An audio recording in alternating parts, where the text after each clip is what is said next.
trouble brewing for Broncos, how they got here, what's next. A storied NFL franchise with an all-time great quarterback at the controls got blown out Sunday. That team was the Denver Broncos. The all-time great quarterback is John Elway, the team's top football executive since 2011 and general manager since 2012. Embarrassing as the 51-23 defeat to the Philadelphia Eagles might have been, the outcome could not have surprised even a Broncos optimist. Philly is rolling behind dynamic young quarterback Carson Wentz. Denver lacks the ground game and pass protection to support its lower-tier quarterbacks, and if 2016 first-round pick Paxton Lynch does not clear those hurdles when his turn behind center inevitably comes, then what?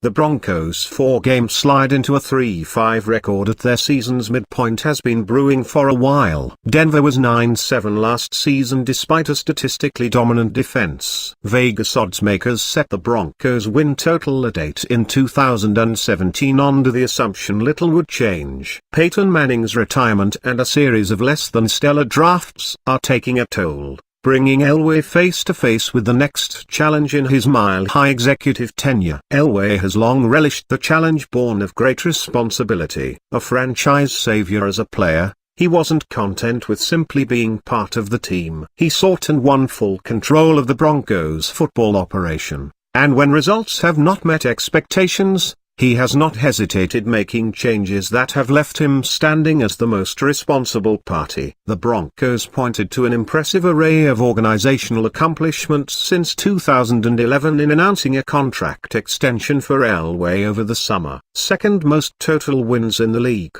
5 AFC West titles, 2 Super Bowl appearances, 1 Super Bowl victory. During his 6 seasons as an executive, the Broncos declared, Elway is the only general manager in the NFL during that span who has acquired future Pro Bowl players through the NFL draft, street free agency, unrestricted free agency and college free agency. While Elway arrived as executive vice president of football operations 2011, he did not become GM until 2012, when the team announced that 2009-11 GM Brian Sanders would be leaving the organization as Elway asserted fuller control. Even if Elway deserves credit for a 2011 draft class featuring number 2 overall pick Von Miller, it's notable that Denver is one of only 3 organizations, along with Cleveland and New Orleans, to have 0 Pro Bowl players drafted since 2012. Pro Bowls are not the only or even the best way to size up draft classes. Derek Wolfe and others have become important contributors, but that still seems like a surprising realization running counter to perception. The Chiefs, 5, Raiders, 4, and Chargers, 2, have combined to draft 11 Pro Bowlers over the same span. Tyreek Hill, Marcus Peters, DJ Alexander, Travis Kelce and Dontari Poe for the Chiefs, Amari Cooper, Khalil Mack, Derek Carr and Latavius Murray for the Raiders, Melvin Gordon and Jason Verrett for the Chargers. Offensive players drafted by Denver in the first 3 rounds since Elway became GM include Brock Osweiler and Lynch at quarterback, offensive lineman Michael Schofield, Tisam Broilo and Garrett Bowles, running backs Monty Ball and Ronnie Hillman, receivers Cody Latimer and Carlos Henderson, and tight end Jeff Heuerman. Center Matt Paradis was a late-round find, and Trevor Siemian has provided more than what a 7th-round quarterback typically would.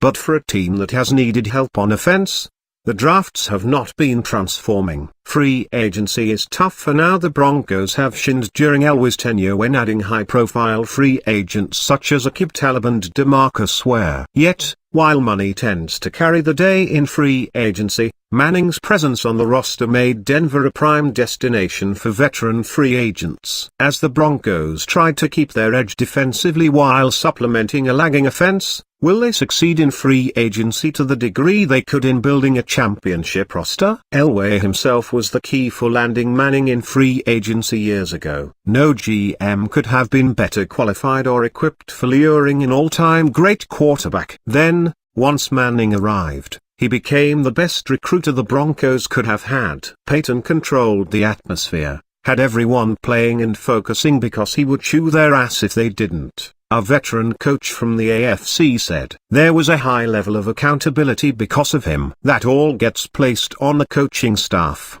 which, Gary Kubiak and his crew wasn't able to match. And nobody has matched since. There is just a huge void that did not get filled anywhere." Denver can still succeed in free agency, but where there was once an edge, there is now less of one, unless the Broncos dive into the market for another veteran quarterback, in which case the Broncos' defense could be attractive. Trevor Siemian has 20 interceptions and an 11-10 record in 21 starts for Denver since the start of last season. He was reasonably efficient when the Broncos protected him, but that was not the case frequently enough. And when Siemian threw the ball back across the field for a pick at Kansas City in Week 8, his fate appeared sealed. Osweiler, whose 2 picks Sunday gave him 18 and 15 starts for Houston and Denver during the past 2 seasons, actually owns a higher total QBR than Siemian in both players' starts. Since the 2016 opener,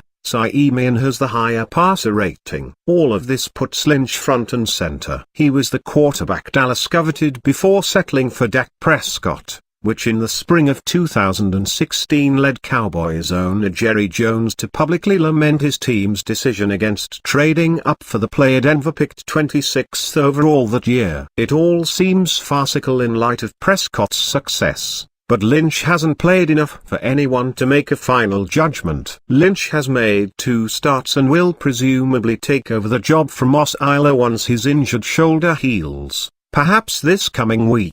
Lynch, unlike Siemian and Osweiler, has the athleticism to improvise behind a shaky line. The Broncos could build zone read concepts into their offense to maximize Lynch's skill set. There's a chance Lynch will stabilize the offense and help Denver win lower scoring games while limiting turnovers. Of course, Lynch also might flounder. They are sliding because they don't have a quarterback, period, a veteran AFC coach said. In looking at the Broncos' recent Elway drafts, it's tough to know how much responsibility coaches should bear on the player development front. Elway holds coaches to a high standard forged during his playing career. He knows what he wants. And if the current staff winds up helping Lynch develop into a quarterback Denver can win with, the Broncos won't be hurting for new material when the time comes to announce Elway's next extension. But with New England on the schedule in Week 10, this nosedive might not be finished,